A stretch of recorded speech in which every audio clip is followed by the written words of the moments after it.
আহা, আমি থাকতে যদি 3 তালাটার ছাড়টা দিয়ে যাইতে পারতাম, আমি থাকতে যদি 4 তালার কামটা ধরাই দিয়ে যাইতে পারতাম, ময়রাও শান্তি পাইতাম। হ্যাঁ অবশ্যই, যে 4 তালা কাম শেষ করে গেছে তার কবরে তো নিয়ামতে বইরে রাখছে।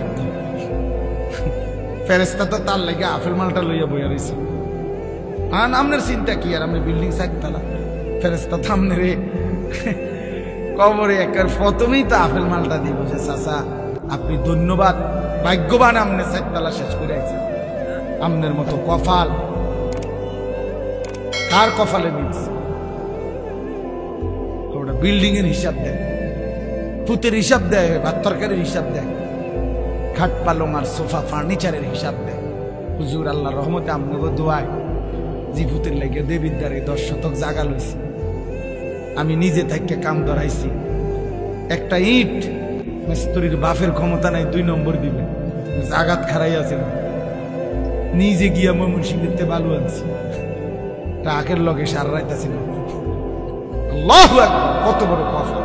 আল্লাহু আকবার, ট্রাকের লগে সার রাইত বালু আনছি। আবার বাইতাই না বালুরে ধুইছে, বালুরে